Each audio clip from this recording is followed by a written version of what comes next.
ओम ब्रह्मा मुरारी स्त्रिपुरांतकारी भानु शशि भूमि सुतो बुधश्च गुरुश्च शुक्र शनि राहु केतव सर्वे ग्रहा शांतिकरा भवन्तु सर्वे ग्रहा शांतिकरा भवन्तु गुरुराग्रह शांतिकरा भवन्तु नीलांजनं समाभासं रविपुत्रं यमाग्रयं छायामार्तंड संभूतम तम नमामि शनिश्चरम।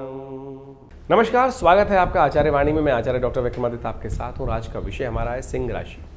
सिंह राशि वालों के लिए मंगल और शनि का परिवर्तन, मंगल शनि का षडाष्टक योग जो अभी चल रहा है, 7 जून से आरंभ हुआ और करीब करीब 28 जुलाई तक ये योग बना रहेगा।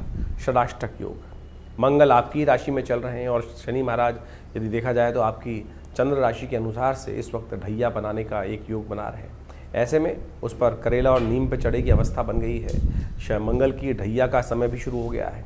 अब शनि की ढैया का समय के साथ साथ मंगल का षडाष्टक योग भी बन के आ गया है और इस वक्त मंगल पूर्ण दृष्टि के साथ शनि पर अपनी दृष्टि डाल रहे हैं।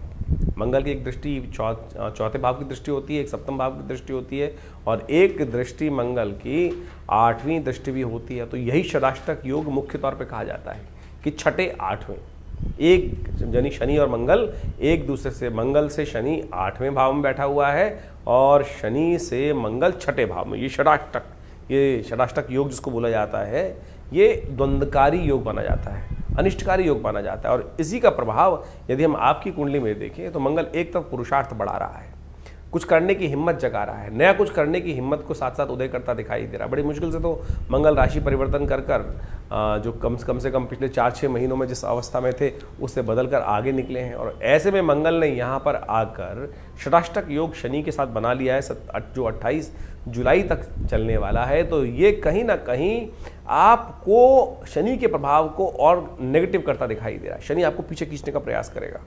शनि आपके लिए कहीं ना कहीं ऐसी स्थिति उत्पन्न करेगा, मेहनत करने के बावजूद भी रिजल्ट लाने में कमी करने के योग बना देगा और कहीं ना कहीं छोटी छोटी बातों में आपको दुस्साहस करने का रास्ता करा सकता है। इसलिए कोशिश करें, दुस्साहस करने से बचने का प्रयास करना चाहिए आपको।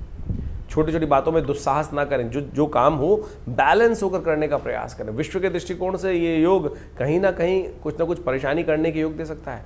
ऐसे में आपकी राशि के दृष्टिकोण से ध्यान रखना चाहिए आपको कि जो भी विचार कर रहे हैं, बोल रहे हैं, सत्य संकल्प होकर बोल रहे हैं, आप तो सत्य में बोल रहे हैं, सही चीज़ बोल रहे हैं, लेकिन सामने वाले को उसमें द्वंद्वात्मक स्थिति उत्पन्न कर सकता है, आपके प्रति हीन भावना मन में रख सकता है। तो ऐसे में ध्यान रखना होगा कि आप जो भी बोले उसको जब आवश्यकता हो तभी बोलने का प्रयास करें। बिना किसी कारण के जबरदस्ती हम चीज़ों में बीच में इन्वॉल्व होने का प्रयास करेंगे तो वो स्थितियां हमारे लिए नेगेटिव जा सकती हैं। कारण है कि इस वक्त रिजल्ट आने में कुछ ना कुछ दिक्कतें दिखाई देती हैं। चीज़ों में मेहनत ज़्यादा चाहिए क्योंकि शनि की जो ढैया चल रही है, शनि का प्रभाव आपकी राशि के दृष्टिकोण से दशम भाव, कार्य भाव में पड़ रहा है। वो कहीं ना कहीं थोड़ी सी समस्या है, रिजल्ट में कहीं ना कहीं, सम्मान में कहीं ना कहीं दाग लगाने के उपाय बना सकता है। लेकिन कई मामलों में अच्छा प्रभाव भी है। ये षडाष्टक योग कहीं ना कहीं आपकी राशि के दृष्टिकोण से धन के मामले में, आमद के मामले में, ट्रेडिंग के मामले में कहीं ना कहीं कुछ ना कुछ लाभ देने की योग बनाता दिखाई दे रहा है। लेकिन बुद्धि में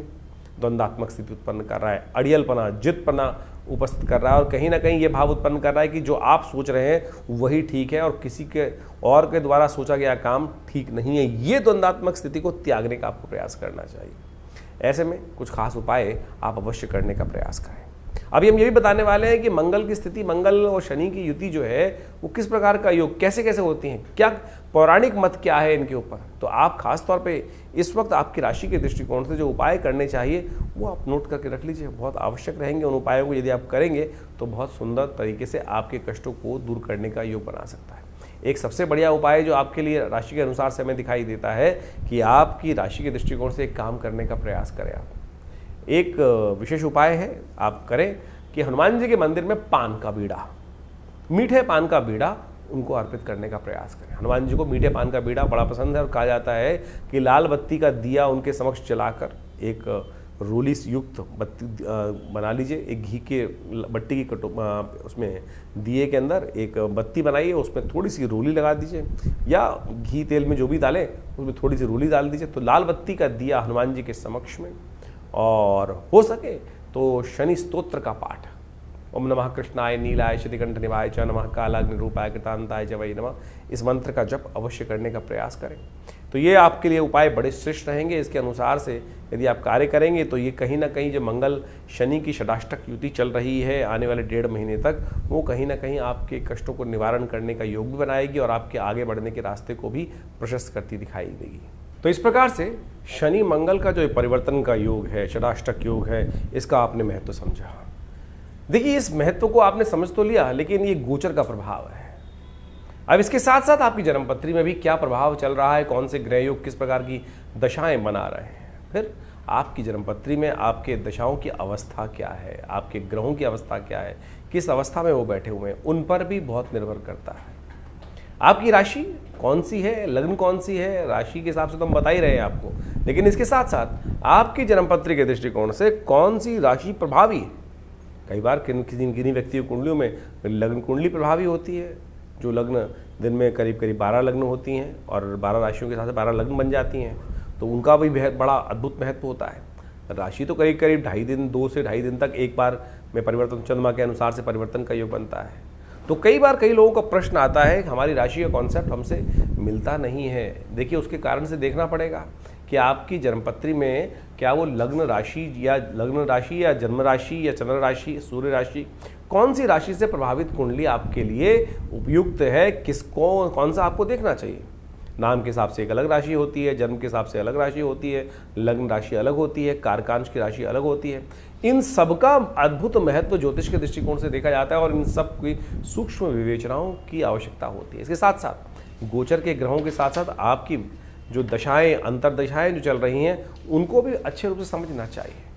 कई बार गोचर बहुत प्रभावी है और बहुत अद्भुत लाभ देने के योग बना रहा है, लेकिन अंतरदशा, दशाएं, बाकी सब ग्रहों की अवस्थाएं अंदर जो इंटरनल कुंडली में है वो ठीक है ही नहीं। अब किसी की कुंडली में अद्भुत धन लाभ का योग बन रहा है राशि के दृष्टिकोण से, लेकिन मूल जन्मपत्री में यदि दरिद्र योग बना हुआ है, किमुद्रम योग बना हुआ है, तो उसमें गोचर का प्रभाव कर क्या लेगा। तो इसलिए गोचर के दृष्टिकोण से आपके साथ साथ बहुत सारे ज्योतिष के जो प्रभाव हैं उन सबको एक साथ अनुसंधान कर उनकी विवेचनाओं की आवश्यकता होती है और फिर उन जन्मपत्रियों के अनुसार से विवेचना कर कर प्रस्तुत किया जाए तो बिल्कुल चमत्कारिक प्रभाव उपस्थित होता है। उपाय भी बड़े ज़बरदस्त हैं। बहुत सारे लोगों का तथाकथित तौर पर कहना है कि भाई कौन से उपाय किए जाएँ, कितने दिन उपाय किए जाए, कितनी संख्या में उपाय किए जाए। देखिए, जीवन जो है वो कर्म का खेल है, सुख दुख जो है वो कर्म के खेल माने जाते हैं।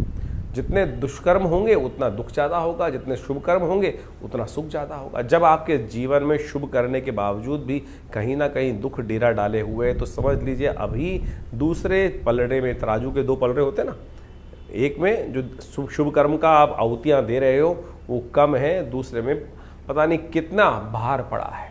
ज्योतिष की जन्मपत्री के माध्यम से हम उस प्रभाव को जान सकते हैं कि कितना आवश्यकता है।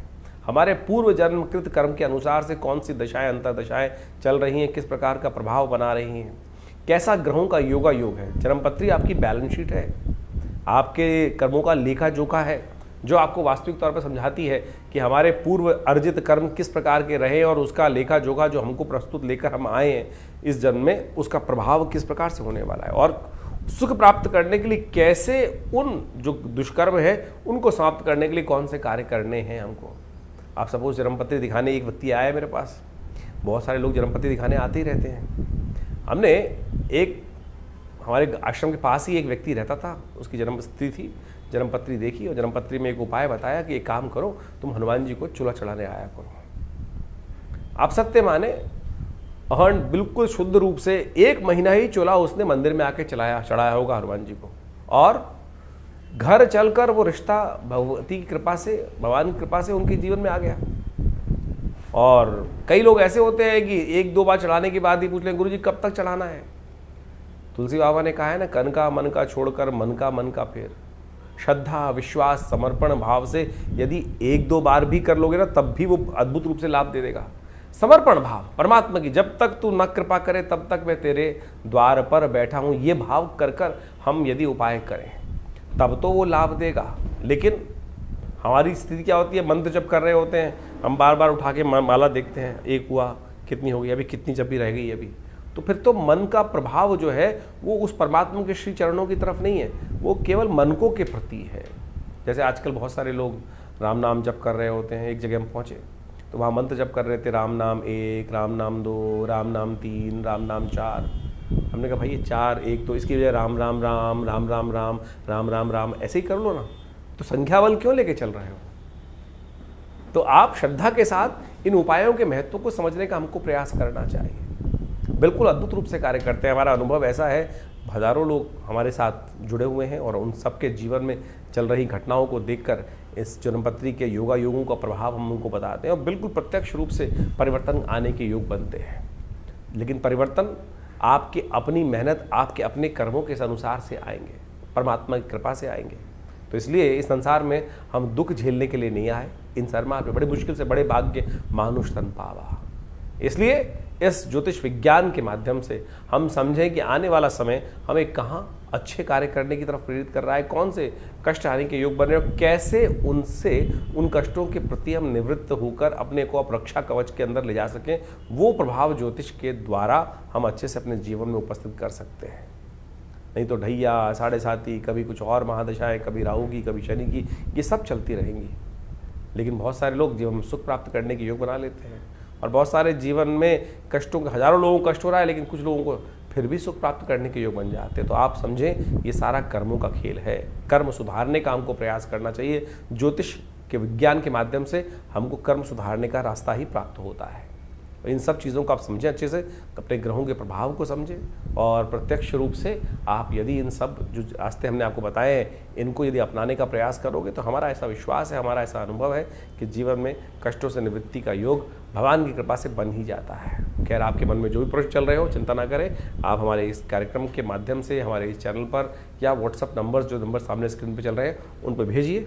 इसके बाद भी रविवार को आश्रम में बहुत सारे कार्यक्रम समय समय पर चलते ही रहते हैं। हर महीने के पहले रविवार पर हमने एक समागम की व्यवस्था कर रखी है आश्रम में। जो लोग भी उस कार्यक्रम में सुबह 8 बजे से लेकर 10 बजे तक आते हैं उनके प्रश्न, एक आध दो जो प्रश्न होते हैं उनका अवश्य हमारी तरफ से निदान उसी समय पर देने की व्यवस्था रहती है। तो आप कोशिश ये करें, विवेकानंद योगाश्रम में इन समस्त जो कार्यक्रम है आपको समय समय पर हम आमंत्रित करते रहते हैं, उन सब का लाभ लीजिए, जुड़िए।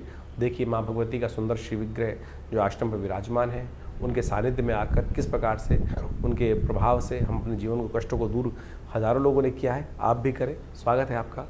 नमस्कार।